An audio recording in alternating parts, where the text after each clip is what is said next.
So today we are going to learn a little bit about being a first-time home buyer and what you need to do in order to buy a home if you're a first-time home buyer.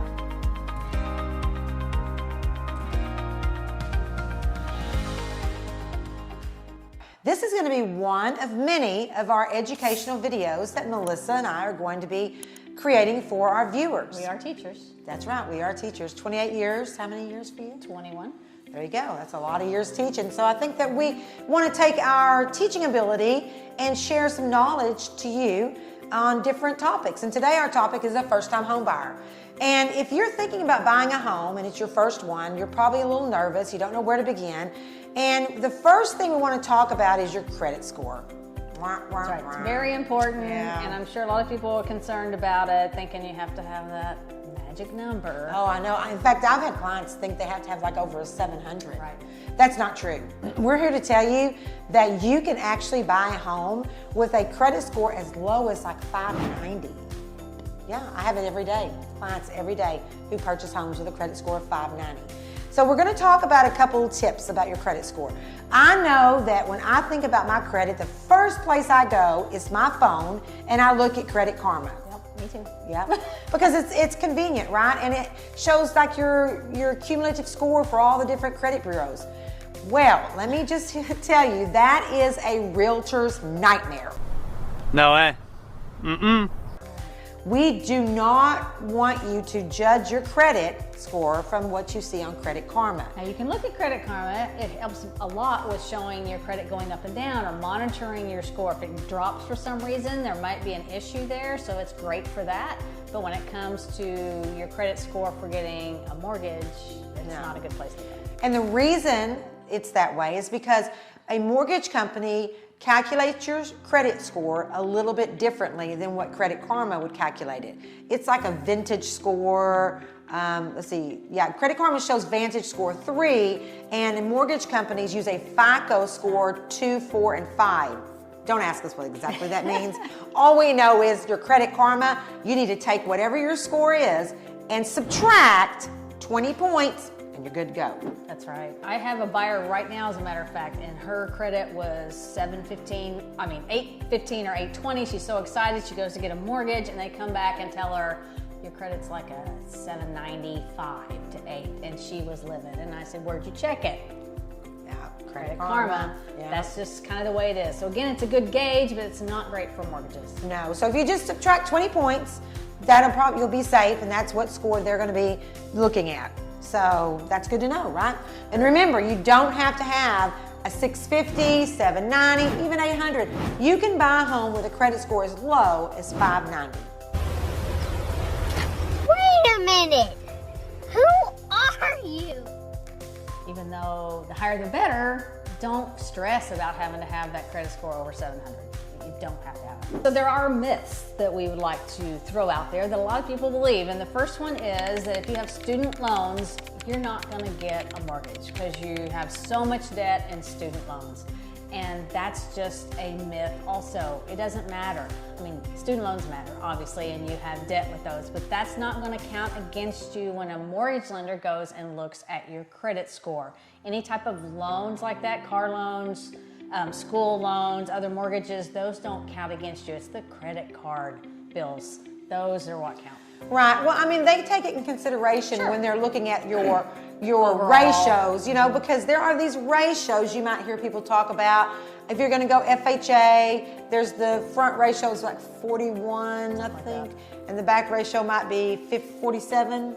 Not really sure what the ratios are. That was a mortgage lender's job, not ours. Right. But either way, when you sit down to look at your monthly debt, you just want to take your minimum due payments. So in other words, if you have a credit card, you owe 500, and you pay 100 on it, but all you need to pay is 20, don't count 100 against you, count 20 because it's what's required, that minimum payment.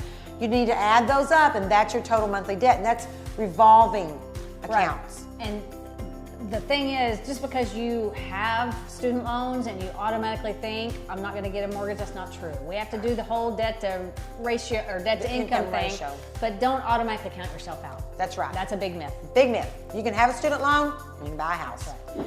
So Another thing that lenders look at is your work history. And you're going to hear people say, oh, if you haven't been on your job for 2 years, you can't qualify for a mortgage. Well, that's true and it's not true. It's really the line of work that you're in. So for example, okay, we've been educators, right? And if I'm working for KDISD, and maybe I've been at KDISD for about a year, and then I switch school districts and I go over to Houston ISD, which I would, don't know how to do that. Yeah, okay, so anyway, if I switched over to Houston ISD, and you would say, oh, well, you haven't been at your job but 3 months. Well, that might be true, but I've been in that line of work longer than that. So if you switch jobs and you stay in the same line of work, then you're good to go.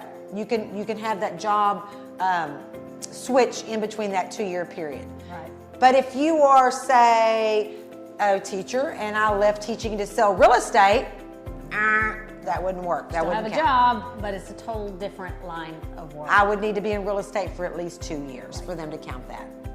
So myth number 2. What is myth number 2?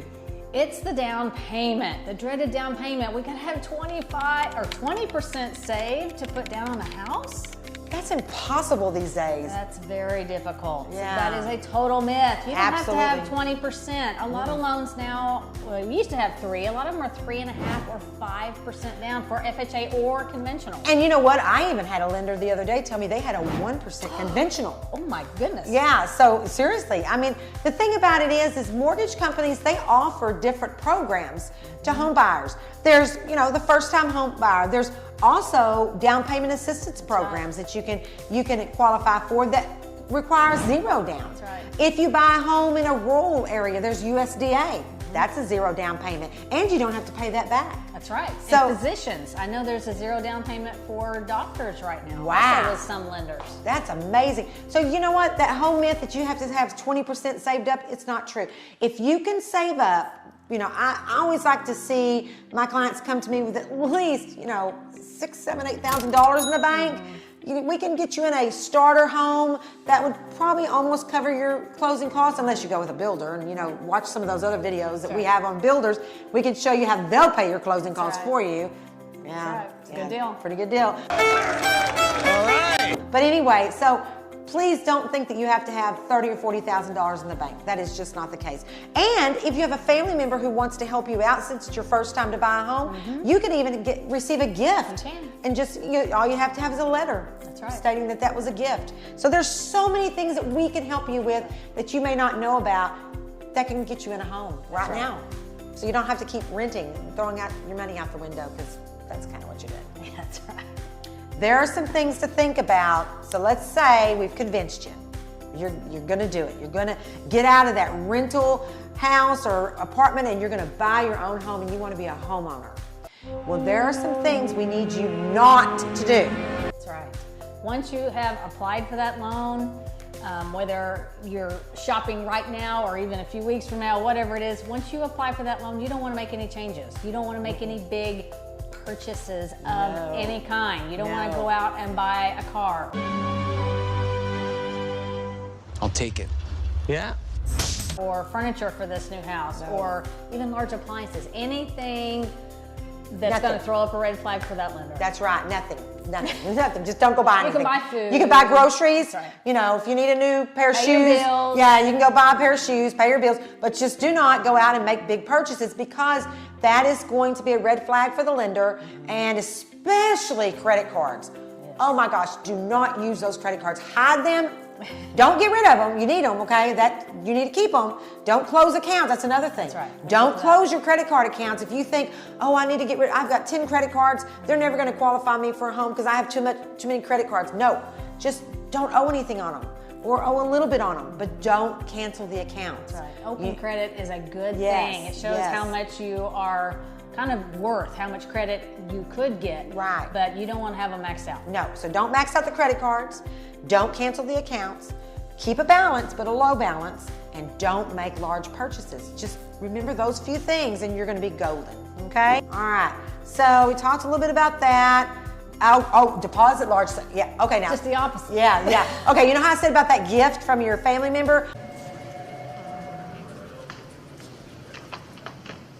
Well, Rita, it looks like you'll be withdrawing $4 million from us today. $4 million? Hold off a minute. They can give it to you, but not yet, okay? You got to make sure that you coordinate that and notify the mortgage company, and they know you're going to be making a large deposit into your, checking account. They're going to want to know where that money came from. You need to just wait and get the advice and guidance from our lender on exactly when that gift would be deposited into your account. That's right. And when you come and just deposit a large sum of money, that's a risk to the lender loaning you money. So they just want to make sure they know what's kind of coming in and out and where it's coming from. So again, we can help you and walk you through that. Absolutely. I mean, I've got a client right now. She's an elderly lady and she's not very tech savvy. So I've literally gone over to her house, helped her, upload all those required documents, fill out the loan app. I mean, we'll come to you if we need to. We're here to help you because, there's a lot of, when you apply for your loan, it's going to be online because everything's digital. In fact, you can do it on your phone, really. It only takes a few minutes, but the thing that's kind of a pain, I'm not going to lie to you, is getting all the required documents together. They're going to want to see 2 months of your checking account statements. They're going to want to see 2 paycheck stubs. They're going to want to see 2 years of tax returns. All these things that they're going to want to see, you might want to start gathering up those documents now if you're getting ready to apply for that loan. And then there was one other thing, the 30-day rule for shopping for lenders. That's right.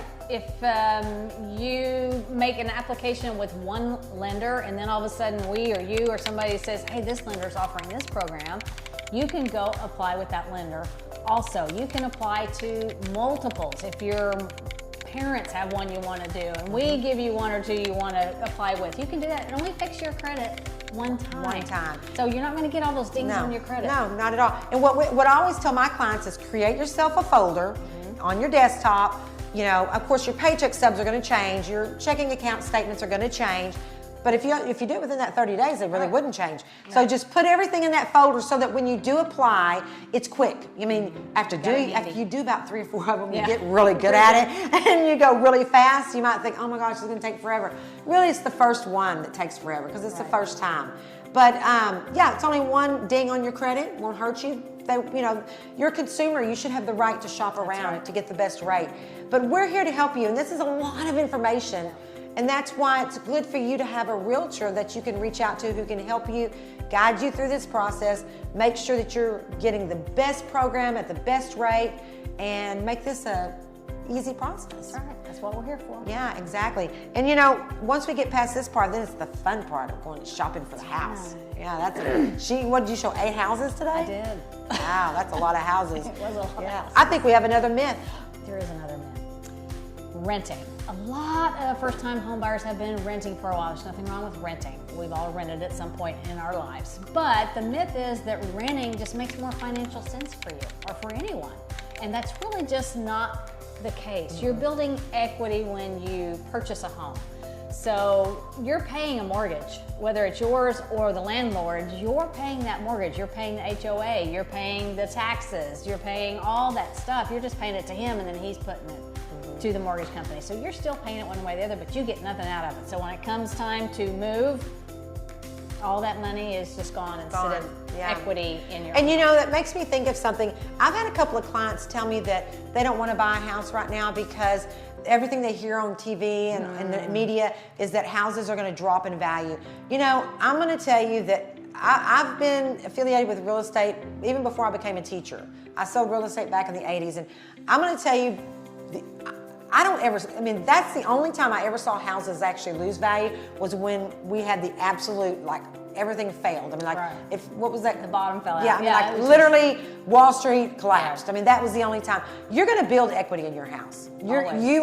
Homes do not lose value. They are going to build equity. And even if you buy in a hot market, like I bought my home 2 years ago, prices on houses people were paying more than what they appraised for. And my home still grew in equity. A lot of equity, actually. If you owned a home the last couple of years, you have equity. That's right. House. Now, granted, home prices may go up and down a little bit, but that's because of the market. Right. But the value of a home that you have a mortgage on is not gonna go down. No. Especially if you're staying in it more than a couple of years. Yeah. You're definitely gonna. Yeah, and it's your first home you're buying, 5 years, you'll be ready to sell it. And in 5 years, you'll have some good equity. And then you can buy it. Buy it. Yeah. Thanks so much for joining us today. This is our first of many educational videos that we are going to have on our channel, so we hope you come back. Give us a call, text us, fill out our survey. Melissa and I would love to help you get into your first home. So, I'm Mundy. And I'm Melissa. Until next time. Thank you so much for watching. If you enjoyed, we already said that about like and subscribe. Okay. We're so glad that you joined us today, and we hope that if you are a first-time home buyer, that you'll reach out and let us help you get in that first. I can't talk. So this was our first video of many education videos that we'll be presenting to you.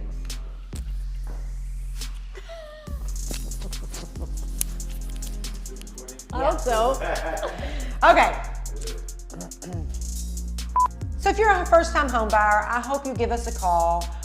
We would love to help you get into that home. Okay. Thank you for watching our first video of many to come on teaching you. You can't put that in there if she cursed. I did it on That's not a purpose too. blurb. I did it on purpose too. Okay, this is our first of, okay, so. This video was produced by Visionary Masterminds.